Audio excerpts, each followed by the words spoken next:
네, 여러분 반갑습니다. 추운 날씨에 잘 지내시죠? 네, 오늘은 11번째 강의고 12주차인가? 그렇죠? 예, 하나님 형상으로서의 인간 같이 보도록 하겠습니다. 우리 같이 기도하고 시작할까요? 하나님 아버지 감사합니다. 저희들에게 또 이렇게 귀한 하나님 말씀을 같이 나누고 교제할 수 있는 시간 주셔서 진심으로 감사드립니다. 추운 날씨 가운데 늘 우리의 건강 지켜주시고 무엇보다도 우리가 하나님의 말씀을 더욱더 잘 받을 수 있도록 우리 영적인 건강도 주님께서 책임져 주옵소서. 아버지, 우리 각자가 맡은 분량만큼 최선을 다하는 저희가 되게 도와주시고 우리가 배운 것들 잘 갈고 닦아서 하나님 나라와 교회를 위해서 우리가 다 쓰임받을 수 있도록 인도해 주옵소서. 또 이 자리에 있지 않지만 또 LMS로 영상을 통해서 저와 만나는 우리 사랑하는 오늘들 한 사람 한 사람 주님 기억해 주시고 축복해 주셔서 또한 이 영상을 통하여서 또 하나님 말씀을 깊이 깨닫고 은혜 받는 그런 귀한 시간 될 수 있도록 인도하여 주옵소서. 하나님 아버지, 점심시간입니다. 마치는 시간까지 주 성령께서 함께 하셔서 오늘 특별히 하나님의 형상에 대해서 우리가 깊이 나눌 텐데 주여 깨달음을 허락하여 주시고 또 많은 은혜 주셔서 하나님의 형상으로 회복되는 저희가 다 될 수 있도록 인도해 주옵소서. 감사드립니다. 이 모든 말씀을 예수님 이름으로 간절히 기도드립니다. 아멘. 자, 반갑습니다. 자, 우리 저번 시간에 인간론 첫 번째 시간을 해서 인간의 구성, 육체와 영혼에 대해서 같이 배웠는데요. 우리 리뷰 한번 해보고 시작하겠습니다. 1번 읽어볼까요? 시작. 인간은 육체와 영혼으로 구성된 이분설 존재이며 하나님 솜씨의 혈육안이며 최고의 걸작품이다. 그렇죠? 2번 시작. 내가 육체와 영혼으로 된 존재임을 깊이 깨닫고 이해해야 하나님 앞에서 바른 삶을 살 수 있게 되고 육체와 영혼이 같이 만족하는 균형 잡힌 삶을 살 때 비로소 진정한 행복을 맛볼 수 있다. 네, 저번 시간에 배웠던 거 기억하시고요. 자, 오늘은 12주차 11번째 강의인데 하나님 형상으로서의 인간 보도록 하겠습니다. 저희가 전반적인 교리 가운데 이제 인간론을 보고 있는 중이죠. 지금 저희가 어디에 있는지를 이렇게 보시는 거에 도움이 될 것 같고요. 우리 저번 시간에 배웠던 표 중에 혹시 이거 기억나시죠? 이 표를 잘 보시면 또 우리에게 또 많은 도전과 깨달음을 줄 수 있는 표입니다. 여러분 항상 A점에서 늘 행복하시기 바라고요. 네, 하나님께서 또 사역을 시키실 때는 또 C로 가셔서 열심히 또 사역하시고 다시 또 A로 안식을 취하시고 절대로 방심해서 B로 가지 않도록 조심하시기 바랍니다. 자, 이 표는 또 중요한 거니까 기억하시고요. 자, 오늘 이제 나눠드린 교환 보시면 크게 4개 주제로 이제 할 텐데 인간론에 대한 개관을 보고요. 하나님의 형상과 인간, 그리고 하나님의 형상의 회복이 무엇인지, 그리고 창조시에 받은 인간의 특징, 즉 우리가 어떤 형상을 회복해야 될지에 대한 부분을 같이 보도록 하겠습니다. 자, 인간론의 개관 첫 번째 시간인데요. 첫 번째 주제인데, 자, 우리가 어떠한 한 관점을 갖고 이 세상과 이 물질과 어떤 현상을 바라보는 것을 세계관이라고 얘기를 합니다. 세계관은 굉장히 중요합니다.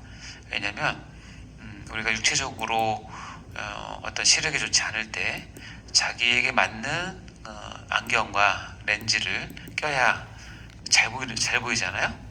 그러니까는 어떤 세계관을 갖고 있냐에 따라서 그 사람은 세상을 바라보는 시각도 달라지고 해석도 달라지고 그에 따라서 활동이나 행동도 달라지고 열매도 당연히 달라지겠죠. 그래서 세계관을 가지고 있는 것은 굉장히 중요한데 특별히 우리는 개혁주의 세계관이 있어요. 다 아시겠지만 세 개로 구성이 되어 있어요. 창조, 그다음에 창조한 것이 또 죄로 인해 타락, 하나님께서 거기 은혜 주셔서 구속. 창조, 타락, 구속이 개혁주의 입장에서 세계를 보는 세계관이거든요. 근데 인간론이 이제 이렇게 구성이 되어 있어요. 그래서 창조, 타락, 구속의 형태로 우리가 이제 바라보게 되면, 자, 인간론은 우리가 저번에 말씀드렸지만 인죄론이라고 얘기를 해요. 왜냐면 인간에게 있어서 가장 중요한 핵심인 죄에 대해서 이제 다루기 때문에 그런 거고, 인문학이나 또 인류학이나 또 사람에 대한 재반 학문과 다른 점은 뭐냐면, 말씀드렸지만 인간에 대한 모든 것을 다루지만 죄에 대해서 다루지 않기 때문에 거기서는 하나님께서 인간을 어떻게 보는지를 우리가 알 수 없죠. 즉 우리 인간론은 뭐냐면 하나님께서 인간을 어떻게 보고 계시는지를 보는 관점이에요. 그 관점으로 이제 인간을 바라보는 거죠. 그건 이제 좀 더 구체적으로 가면 성경이 인간을 어떻게 묘사하고 있고 어떻게 보고 있는지를 바라보는 관점이에요. 제가 좀 전에 얘기했잖아요. 그 개혁주의 세계관은 창조, 타락, 구속의 이 관점으로 모든 것을 이제 바라보는데요. 이 관점으로 인간을 바라보면 이렇게 볼 수 있어요. 처음 창조된 인간이 있어요. 그렇죠? 처음 창조된 인간이 보니까 죄로 인해서 타락한 인간이 되고, 그 타락한 인간 가운데 하나님께서 특별히 은혜 언약 안에 두심으로 해서 구원받은 인간이 됩니다. 그래서 이 세 가지 인간에 대한 관점을 보는 게 인간론이에요. 처음 창조된 인간, 타락한 인간, 구원받은 인간. 그래서 이것이 이제 성경이 인간을 바라보는 관점이라고 보시면 됩니다. 그래서 인간론에서 이제 그것을 배우게 되는데, 자 볼까요? 처음 창조된 인간, 원시인이 아니라 원인입니다. 원시 상태, 원래 인간. 원래 인간을 이제 하나님께서 창조하시고 원래 인간을 이랬다라고 표현하시면서 우리가 한마디로 표현하면 그때 얘기했지만 하나님이 보시기에 심히 좋았더라라고 했던 그 관점이잖아요. 그 관점이 있을 때의 인간은 어떻게 성경에서 묘사하고 있냐면 하나님 형상으로서의 인간을 얘기하고 있어요. 다시 얘기하면 인간은 존재 자체가 첫 출발은 창조주 하나님께서 가장 심혈을 기울여서 만드신 피조물 중에 최고의 걸작품이고 최상품이고 활용점정이라고 얘기했잖아요. 모든 피조물을 만든 것 가운데 인간이 가장 중심에 있습니다. 그래서 모든 시간과 우주와 모든 것은 인간을 중심으로 다 돌아갑니다. 그것이 성경에서 하나님께서 우리를 바라보는 관점이죠. 즉 해와 달과 별 모든 우주도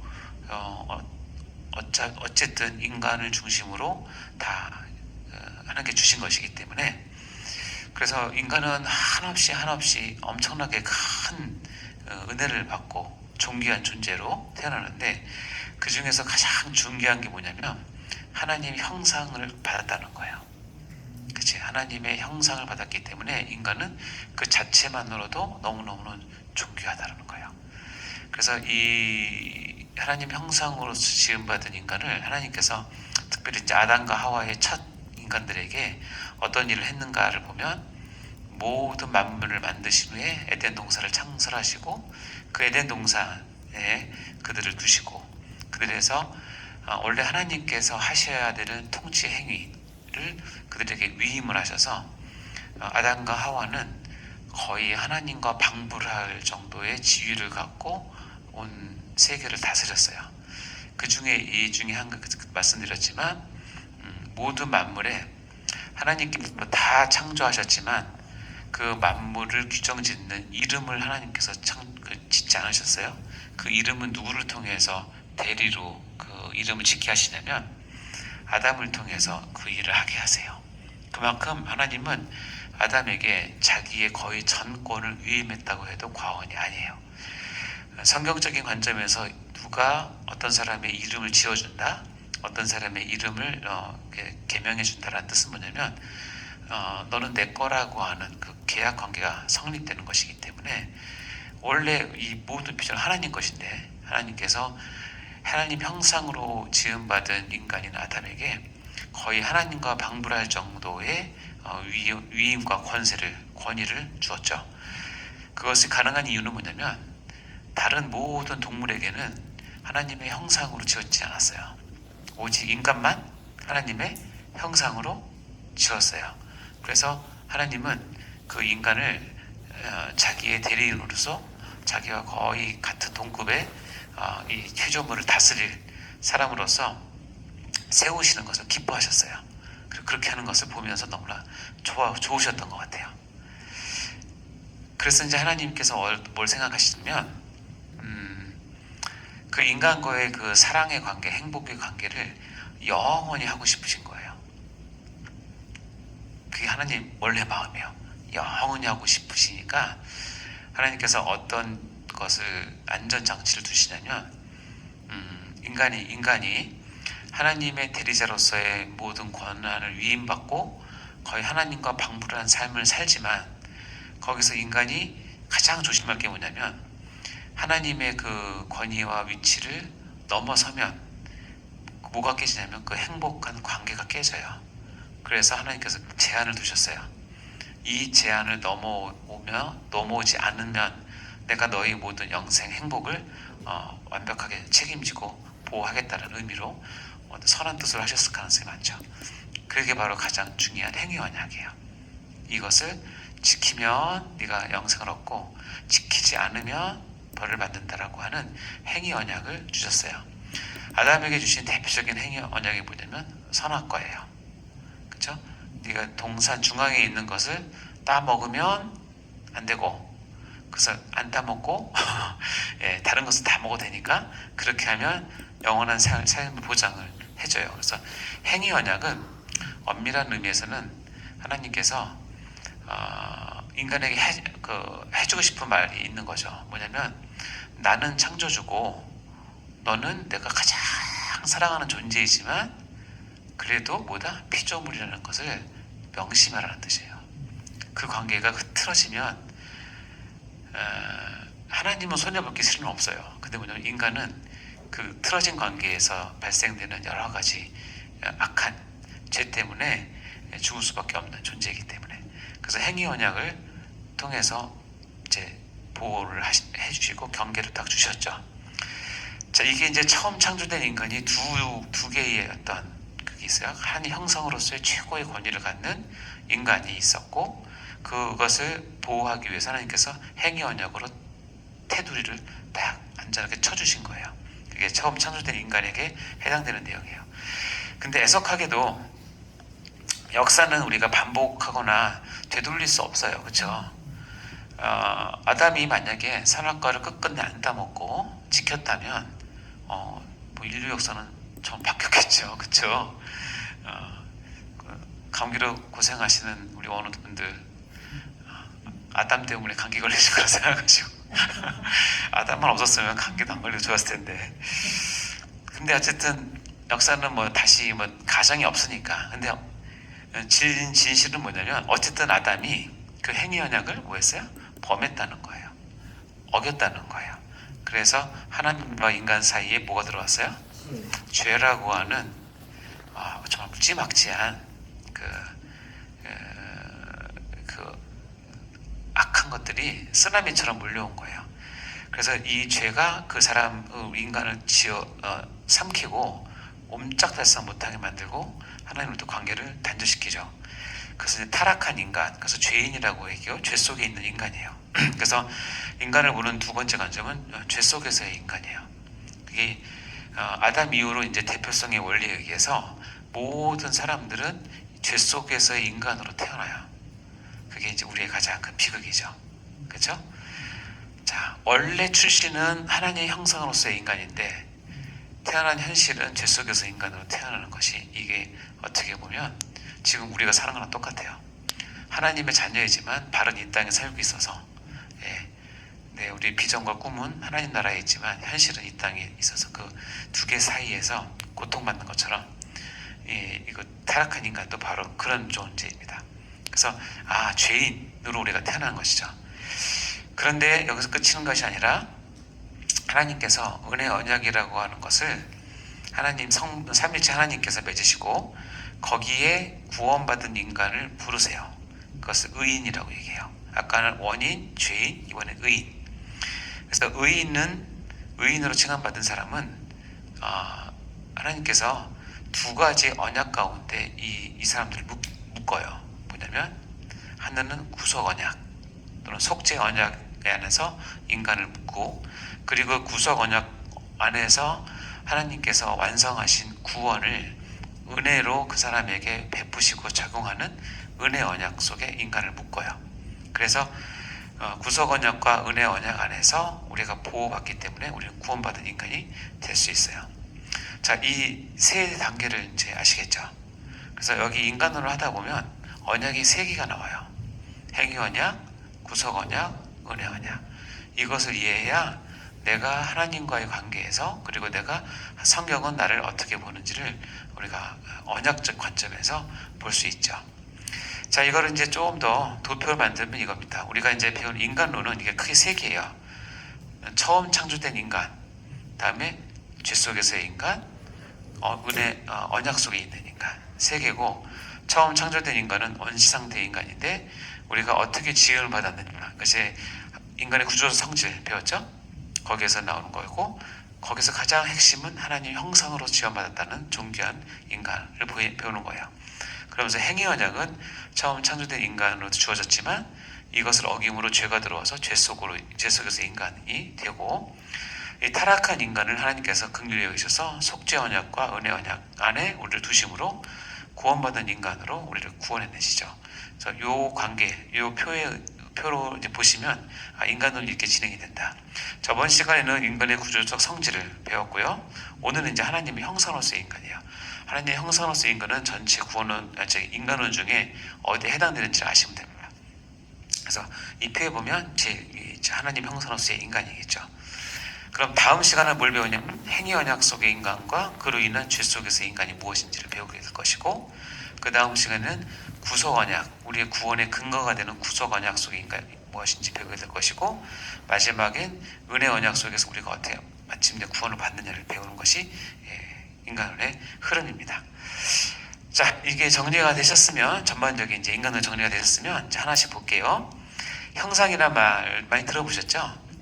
이미지 쉐이프예요. 그야말로 위에 있는 보면 닮은 꼴 모양을 말하는 거예요. 그래서 창세기에는 하나님께서 자신의 형상과 모양대로 사람을 만드신 일이 기록되어 있어요. 여기서 형상은 하나님과 사람 사이의 구체적인 닮은 꼴을 얘기한다라고 되어 있는데, 이 형상이나 이미지 쉐이프는 우리 언어상 항상 어떤 걸로 되냐면 눈에 보이는 걸로 이렇게 할 수밖에 없어요. 근데 눈에 보이지 않는 형상을 표현하는 단어가 마땅치가 않아요. 없죠. 어쩔 수 없이 형상이라는 단어를 써요. 하지만 하나님의 형상은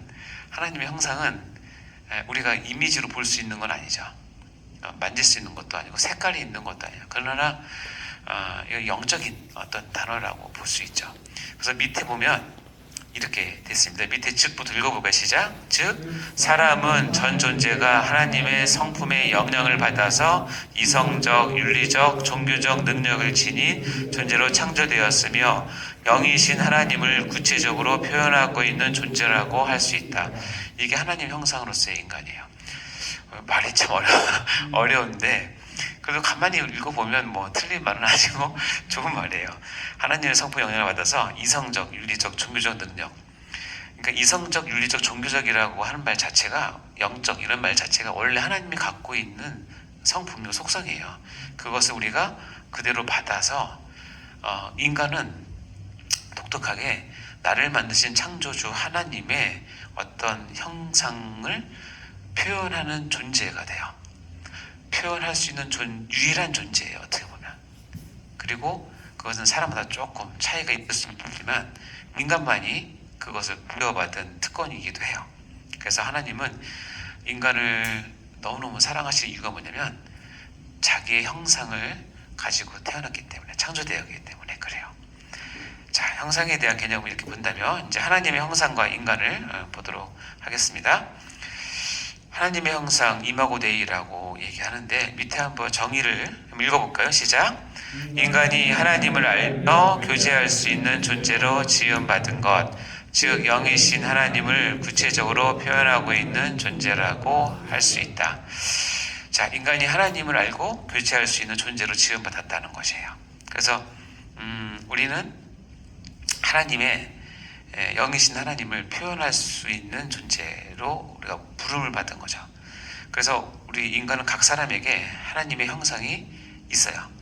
그래서 하나님의 형상이 있기 때문에 그 자체도 존귀하고 나뿐 아니라 다른 사람도 존귀하고, 그리고 내 안에 이 하나님의 형상을 얼마나 회복해 가는 것이 하나님의 형상에 대한 가장 중요한 질문이에요. 하나님의 형상이 무엇인지를 이제 뭐 필기적으로 쓰는 것도 중요하지만 실제적인 질문은 제가 이렇게 드릴 수 있어요. 첫 번째 뭐냐면 하나님의 형상을 아셨으면 자, 나는 나 스스로를 어떻게 보고 있는가? 나라는 존재는 누구인가?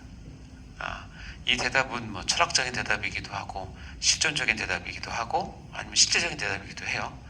어떻게 할 수 있죠? 나는 누구인가? 나는 의사이기도 하고 뭐 아빠이기도 하고 엄마이기도 하고 전도사이기도 하고 여러 가지로 설명할 수 있지만 그거보다 더 근본적인 건 뭐냐면 나는 하나님의 형상을 받은 존재다. 그래서 하나님의 시선은 나를 떠나지 않는다. 따라서 하나님의 그 시선을 내가 보면서 회복하는 것이 하나님의 형상을 이해하는 것의 첫 번째예요. 여러분은 여러분 스스로 어떻게 보십니까? 세상은요, 많은 가치 판단 기준들이 있어요. 그리고 그 기준에 따라서 등수를 매기고 서열을 매기기도 해요. 근데 저는 그건 어쩔 수 없다고 생각해요. 왜냐면 세상이 혼자 사는 게 아니라 다 살기 때문에 그런 것들은 어느 정도 필요하지만 거기에 매여서 살면 자기 존재를 잊어버릴 수 있다는 거죠. 나는 예를 들어서 나는 정말 잘 사는 게 목표인 사람이 많죠. 그 사람이 첫 신혼을 지하 방에서 시작했어요. 지하 단칸방에서 시작했어요. 그러다가 애들이 한 5살 됐을 때 이제 반지하로 올라왔어요. 애들이 초등학교 갈 때 이제 드디어 1층으로 왔어요. 그리고 애들이 중학교 갈 때 아파트로 갔어요. 근데 화장실이 하나예요. 30대로 갔을 때 화장실이 2개가 됐어요. 40대, 50대 갔을 때 화장실 3개가 됐어요. 그리고 60대, 70대 갔을 때는 화장실 4개인 대저택에 살아요. 그러다가 죽으면 화장실만 늘리다 죽은 거예요. 이게 얼마나 이게 사단에게 속는 거예요. 우리의 존재는 거기에 있는 게 아니거든요. 그것이 중요하지 않다고 저는 얘기하지 않아요. 중요하지 않은 것이 아니라 그런 것들이 범람하는 세계 가운데서 나는 누구인가는 자기 스스로 이렇게 알아야 되는데 사역자도 자기가 누군지 모르고 사역하는 사람 너무 많아요. 자기 정체성이 내가 하나님의 형상을 가지고 태어난 사람이다. 더 나아가서 내가 그래서 하나님의 자녀가 되었고 더 나아가서 거기서 내가 특별히 사역자로 부름받았다라고 하는 이 엄청난 이 좁아지는 선택을 받았음에도 불구하고 사역을 하면서도 늘 불만인 거야. 나는 왜 이렇게 안 되나? 나는 왜 이렇게 없나? 나는 왜 이렇게 가난하나? 나는 왜 이렇게 힘드나? 아유, 그러시면 안 돼요. 첫 출발을 먼저 생각하셔야 돼요. 그게 첫 번째 던지는 이제 교훈이고요. 두 번째는 뭐냐면 그러면 나는 그래 하나님의 형상을 입었어. 그러면 당신은 너는 타인은 어떻게 내가 하나님의 형상을 입은 걸 인정하고 그것을 존중하느냐는 거예요. 이거는 내가 마음이 착해서 존중하는 것이 아니라 그 상대방이 사람, 인간이라는 것 존재만으로도 우리가 마땅히 존중하고 아끼고 사랑해줘야 돼요. 그 이유는 뭐냐면 그 안에 누가 계시냐면 하나님의 형상이 있기 때문에 그래요. 그러니까 그 사람을 보고 사랑하는 건 불가능해요. 왜냐하면 여러 사람 많으니까. 그러나 그도 안에 하나님의 형상을 갖고 있다는 것을 인식을 하면 함부로 못하죠. 해서도 안 되죠. 무시하거나 멸시하거나 상처 주거나 그럼 나중에 성경 보겠지만 그 하나님이 다 나한테 한 거로 여기세요. 그렇기 때문에 굉장히 조심하셔야 돼요. 저 사람도 하나님의 형상, 아무리 비천하고 아무리 나한테 못살게 굴어도 결정적인 그런 것 건드리시면 안 되는 이유는 뭐냐면 그래도 그 안에 하나님의 형상이 있기 때문에 그래요. 그리고 세 번째 여러분이 던지는 도전은 뭐냐? 그럼 나는 지금 하나님의 형상을 갖고 있는 나는 지금 도대체 하나님의 형상이 얼마나 더 완성돼 가고 있냐는 거예요.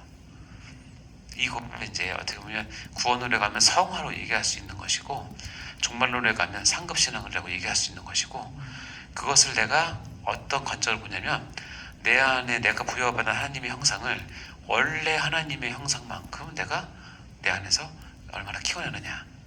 이것은 아주 신앙의 경주라고 생각하시면 돼요. 예. 그래서 어떤 사람은 여러분도 느끼지 않아요?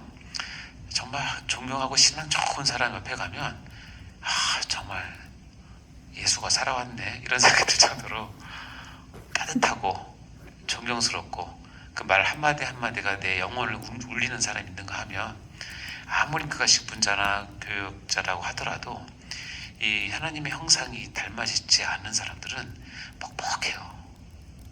예, 뻑뻑하고 힘들고 가치가 사역할수록 상처받고 그래요. 하나님의 형상에 나는 얼마나 닮아갑니다.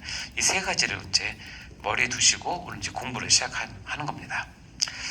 자, 이제 보면 하나님의 형상에 대한 이제 말씀을 이제 볼게요. 여러분 뭐 잘 아시는 말씀들이에요. 창세기 1장 26절 27절 말씀 읽어볼까요? 시작. 하나님이 이르시되 우리의 형상을 따라 우리의 모양대로 우리가 사람을 만들고 그들로 바다의 물고기와 하늘의 새와 가축과 온 땅과 땅에 기는 모든 것을 다스리게자 하시고 하나님이 자기 형상 곧 하나님의 형상대로 사람을 창조하시되 남자와 여자를 창조하시고. 자, 여기 분명히 하죠. 하나님이 우리의 형상대로 우리의 형상을 따라 우리의 모양대로. 왜 우리죠?